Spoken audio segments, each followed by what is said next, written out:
안녕하세요. 그 길을 걷는 교회 수요 묵상 사사기 생각입니다. 추석과 연휴는 잘 보내셨습니까? 오늘은 사사기 19장 말씀을 함께 생각해 보겠습니다.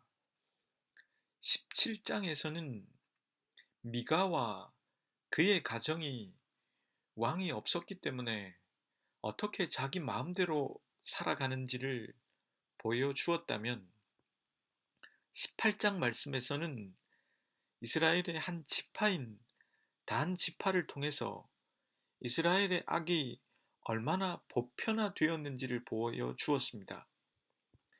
19장에서는 레위인과 기브아에 속한 사람들의 모습을 통해서 왕이 없어 자기 소견에 옳은 대로 살아가는 사람들의 모습이 어떠한지를 충격적으로 보여주고 있습니다. 19장에 나오는 이 악함은 이보다 더 악할 수 있을까 싶을 정도로 악함의 극에 달한 모습이기 때문입니다. 그럼 오늘의 스토리를 먼저 전해드리겠습니다.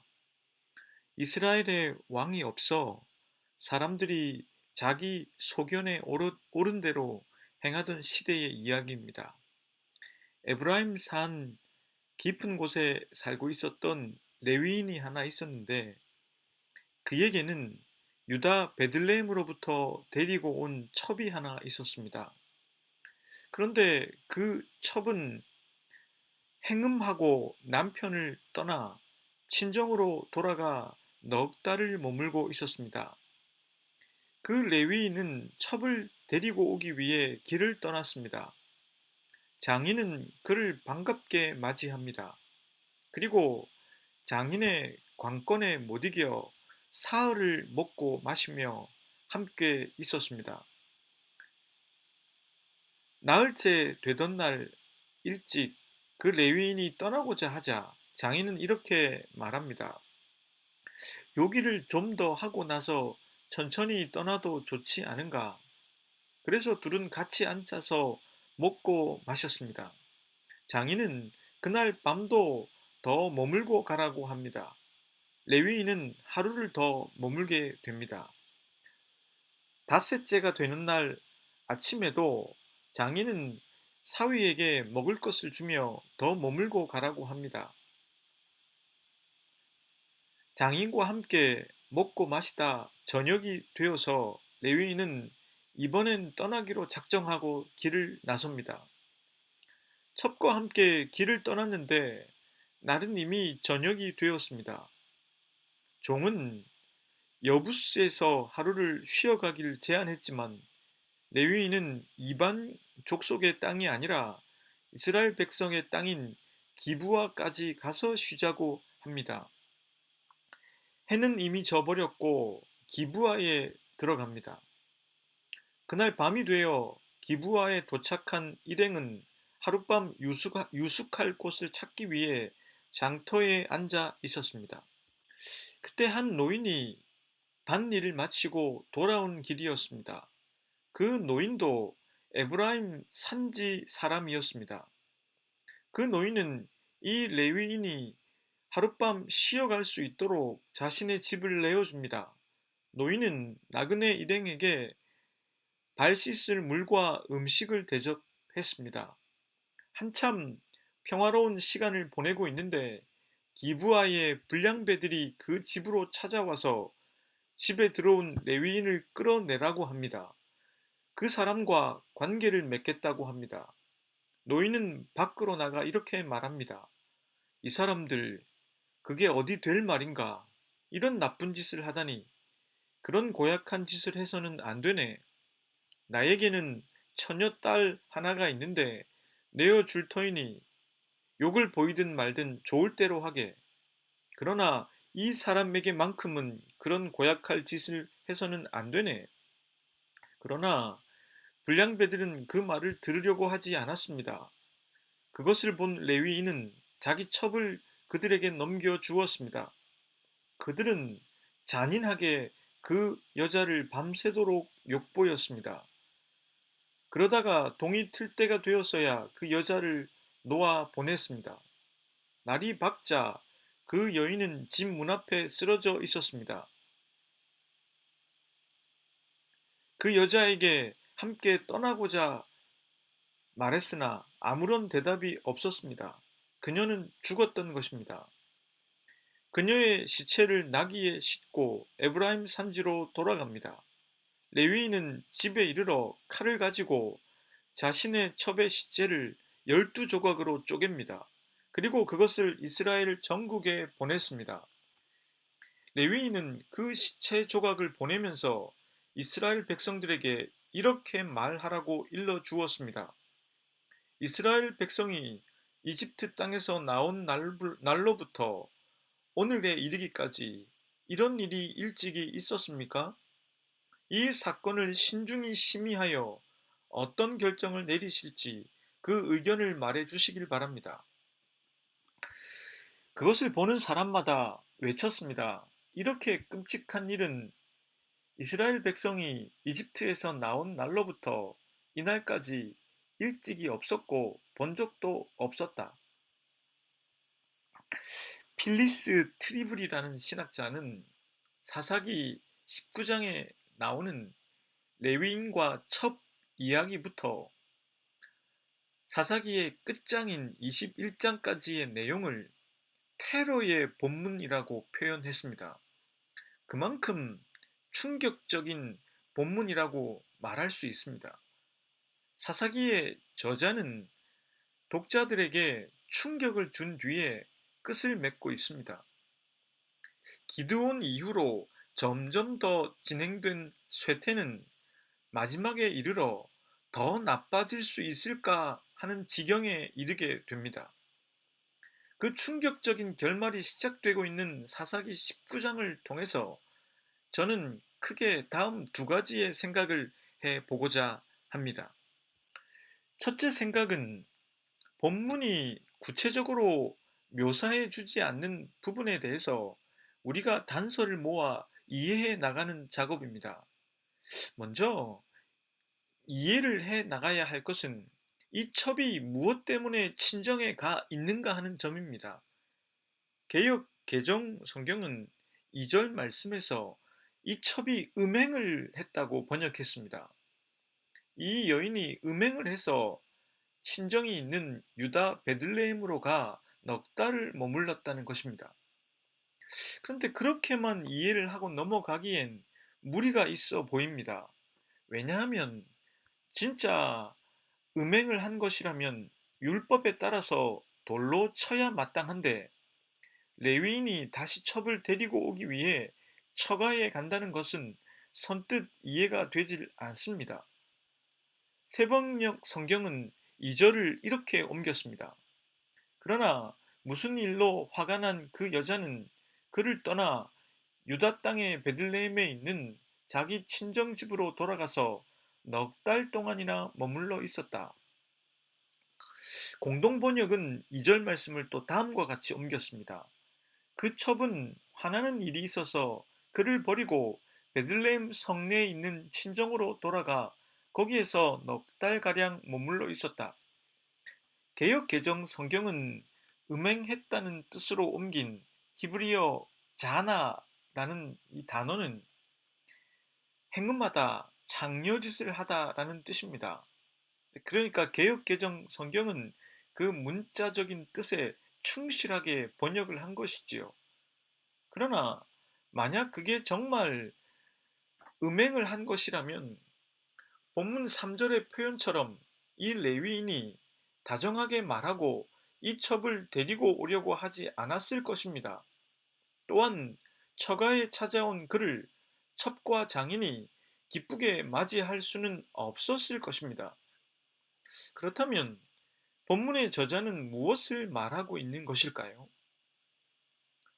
이 본문에서 두 사람을 지칭하는 표현을 통해서 우리는 유추할 수 있습니다. 레위인을 수식하는 말은 이쉬라고 하는 히브리어입니다. 이쉬라고 하는 말은 나이 듬직한 남자라는 뜻입니다. 그것은 성적으로 성숙한 남자라는 의미이기도 합니다. 반면에 이 여자를 수식하는 말은 히브리어 필레게시인데 이것은 어린 소녀라는 뜻입니다. 그 말은 아직 성적으로 미숙하다는 뜻입니다. 즉, 이 여성이 실제로 행음을 했기에 처가로 간 것이 아니라 아직까지 어려 남편의 성적 요구를 들어줄 수가 없어서 친정으로 도망을 간 것으로 해석할 수 있습니다. 행음을 했다는 표현은 은유적인 뜻으로 볼 수 있습니다. 이유 여하를 막론하고 남편을 떠나버린 것은 행음을 한 것과 같은 잘못이라고 볼 수 있기 때문입니다. 당시의 결혼은 하나의 계약인데 그 젊은 여성은 그 계약을 이행하지 못하고 집으로 와 버린 것입니다. 다음으로 이해를 해 보아야 할 점은 처가에서 닷새 동안이나 장인과 대화를 나누는 레위인의 이야기입니다. 두 사내는 닷새 동안이나 먹고 마셨습니다. 그런데 본문에는 젊은 여인은 닷새 동안의 행적이 전혀 언급되고 있지 않습니다. 그 첩은 철저하게 소외되고 있습니다. 장인은 왜 그토록 사위를 붙잡아 자신의 집에 좀 더 머물도록 했을까요? 혹시 자신의 딸의 안전을 염려해서 좀 더 집에 머물게 한 것일까요? 아니면 사위와 좀 더 유대감을 갖게 만들므로 자신의 딸의 안전을 확보하고자 했던 것일까요? 어느 쪽이든 본문에서 분명히 드러나는 것은 이 젊은 여인은 남편을 떠나 아버지의 집으로 돌아온 것을 제외하곤 전혀 자신의 문제에 주체적인 모습을 갖고 있지 않다는 것입니다. 그의 거취는 전적으로 아버지와 남편의 대화에 달려 있는 것으로 보입니다. 그것은 이 결혼의 계약을 파기한 것이 바로 이 젊은 여성이기 때문일 것입니다. 본문을 쓴 저자는 왕이 없으므로 사람들이 자기 마음대로 살고 있다는 명제에 대한 예로서 이 젊은 여자의 이야기를 기술했다고 볼 수 있습니다. 레위인의 둘째 부인이었던 이 여인은 결혼의 계약을 자기 마음대로 파기하고 친정에 와 있었던 것입니다. 이런 이해를 바탕으로 이제 둘째 생각으로 기브아에서 있었던 충격적인 일들이 무엇인지 살펴보고자 합니다. 이것은 다음 세 가지로 나누어 생각해 보는 게 좋겠습니다. 첫째는 레위인과 젊은 부인이 집으로 돌아가는 일에 관해서입니다. 본문 15절 말씀입니다. 기브아에 가서 유숙하려고 그리로 돌아 들어가서 성읍 넓은 거리에 앉아 있으나 그를 집으로 유숙하게 영접하여 유숙하게 하는 자가 없었더라. 레위인 일행은 에브라임 산지로 돌아가는 길에 밤을 맞이하게 되었습니다. 다섯째 날도 장인과 먹고 마시다 출발이 늦어지는 바람에 어쩔 도리가 없었습니다. 종은 여부스에서 하룻밤을 머물고자 제안했지만 레위인은 그것을 받아들이지 않았습니다. 당시 여부스는 이방인의 성읍이었기 때문입니다. 그리고 좀 더 가서 기브아에 이르게 되었습니다. 기브아는 예루살렘 북쪽에서 9km 정도 떨어진 지역으로 이스라엘의 한 지파 베냐민의 성읍이었습니다. 그런데 15절 말씀에 따르면 힘들게 기브아까지 온 그 나그네의 일행을 맞이해 주는 사람이 없었습니다. 이들은 이스라엘 사람일 뿐만 아니라 그는 레위인이었습니다. 손님에게 친절을 베푸는 것은 고대 근동 지방의 일반적인 관습이었습니다. 뿐만 아니라 이스라엘 백성들은 자신들이 이집트 땅에서 나그네와 객이었던 것을 기억하기 때문에 어느 민족보다 나그네를 선대했습니다. 나그네였던 그들을 하나님께서 선대해 주셨기 때문이었습니다. 나그네를 선대하는 것은 율법으로까지 규정되어 있었습니다. 심지어 이 사람은 레위인입니다. 레위인은 12지파가 땅을 기업으로 분배받을 때 기업을 받지 않았습니다. 다른 이스라엘 백성들이 그들을 돌보고 먹일 수 있도록 한 것입니다. 그런데 이 모든 것들을 살펴볼 때 당시 이스라엘 땅 베냐민 지파의 모습은 이스라엘이 어떤 상태인지를 보여주는 한 단면이 될 수 있습니다. 그들은 나그네 때 선대했던 하나님을 기억하기에 나그네를 선대해야 한다는 율법을 지키지 못했습니다. 아니, 어쩌면 그 율법을 가르치는 일에 실패했을지도 모릅니다. 율법은커녕 나그네를 선대했던 당시 고대 근동의 문화적 미덕도 행하지 못했습니다. 레위인에 대한 배려와 보살핌도 기대할 수 없었습니다. 기준이 상실된 이스라엘의 모습이 어떠한지를 보여주고 있습니다. 둘째는 이 레위인과 관계를 맺겠다는 기브아 사람들의 모습을 생각해 보겠습니다. 하루 묵어갈 곳을 찾지 못했던 레위인 일행은 다행히 한 노인의 친절을 받게 됩니다. 본문에서 나오는 인물들 중에 가장 선한 인물로 등장하는 사람이 바로 이 노인입니다. 본문 16절에 따른다면 이 노인은 에브라임 산지 출신입니다. 그도 에브라임 지파입니다. 그런데 그는 지금 베냐민 지파의 땅인 기브아에 살고 있습니다. 그 노인도 나그네 입장에서 낯선 땅에서 살고 있는 것입니다. 그런 그였기에 나그네이며 레위인이고 같은 에브라임 산지에서 온 이 일행을 환대했던 것입니다. 그런데 이 소문을 들은 기브아 사람들은 본문 22절과 같은 짓을 행하고 맙니다. 22절 말씀입니다. 그들이 마음을 즐겁게 할 때에 그 성읍의 불량배들이 그 집을 에워싸고 문을 두들기며 집주인 노인에게 말하여 이르되 네 집에 들어온 사람을 끌어내라 우리가 그와 관계하리라 하니 노인의 환대로 찾아온 평화는 잠시였을 뿐입니다. 문 두드리는 소리는 불길한 장면을 예고해 줍니다. 기브아의 남성들 중에 일부가 이 노인의 집에 찾아와 레위인을 내놓으라고 합니다. 그 남성들이 레위인을 내놓으라고 한 까닭은 그와 관계를 맺기 위함이라고 개역 개정은 번역했습니다. 그런데 공동 번역은 22절을 이렇게 옮겼습니다. 그들이 한참 맛있게 먹고 있는데 그 성에 있는 무레배들이 몰려와서 집을 에워싸고 문을 두드리며 노인에게 요구하였다. 영감 집에 든 자를 내놓으시오. 좀 따질 일이 있으니까.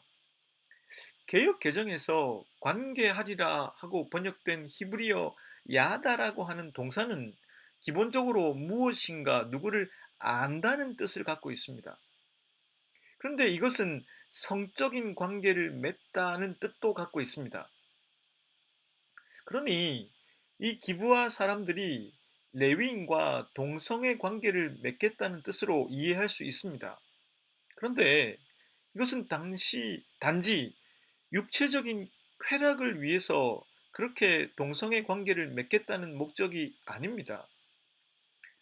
그들이 동성의 관계를 맺겠다고 하는 것은 나그네에 대한 환대의 개념을 받아들이지 않고 그 나그네를 그렇게까지 냉대할 수 있다는 의미로 보여집니다.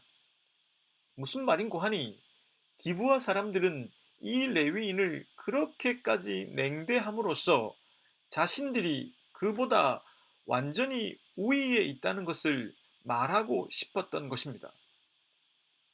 공동번역 성경이 히브리어 야다를 좀 따질 일이 있으니까로 옮긴 것도 단순히 육체적 쾌락을 위해서 동성애를 요구한 것이 아니라는 것입니다. 이 노인이 처녀인 자신의 딸을 내어주겠다고 말하는 것도 단순히 이들이 이 레위인과 육체적 쾌락을 즐기겠다는 의미가 아니라 완전히 그를 부끄럽게 만들고 자신들이 그보다 우위에 있다는 것을 드러내기 위한 행위임을 알고 있었기 때문인 것으로 보여집니다. 왕이 없었기에 자기 소견에 옳은 대로 행하는 시대는 기준을 상실하는 것을 넘어서서 그 기준과는 완전히 반대되는 행위를 서슴지 않으므로 자신들이 기준이라는 것을 보여주고 있습니다. 불량배라고 번역한 히브리어 벨리알이라고 하는 단어는 악의 세력에 빠진 자들이라는 뜻입니다. 이 기브아 사람들은 안타깝게도 벨리알이라는 단어가 무슨 의미인지 그 전형이 되었습니다. 셋째는 이 레위인의 모습을 통해서입니다. 우리는 이미 17장에 등장하는 미가의 집에 취직했던 한 젊은 레위인을 통해서 당시 레위인들이 얼마나 궤도에서 멀어졌는지 생각해 보았습니다. 19장에 등장하는 레위인은 처음에는 기대를 갖게 했었습니다. 그는 결혼을 파기한 젊은 부인을 내버리지 않고 넉 달이나 기다렸다가 다시 데려오기 위해 처가로 가는 사람이었습니다. 그러나 그는 자신의 부인을 아끼고 사랑하는 모습은 전혀 나오지 않습니다. 장인과 닷새 동안 함께 있는 동안에 아내와 대화했다는 기록은 없습니다. 뿐만 아니라 기브아까지 가는 길에서도 젊은 여인은 전혀 언급되지 않습니다. 이 젊은 여인이 언급되는 것은 레위인이 자신 대신에 불량배들에게 자신의 아내를 내어줄 때입니다. 우리가 이 장면에서 충격을 받는 것은 그 젊은 여인을 윤간하는 불량배 때문만이 아닙니다. 그보다 자신의 아내를 대하는 이 레위인의 모습 때문입니다. 자신의 아내가 밤새 불량배들에게 유린당하고 문 앞에 있는데 레위인의 감정은 전혀 표현되질 않습니다.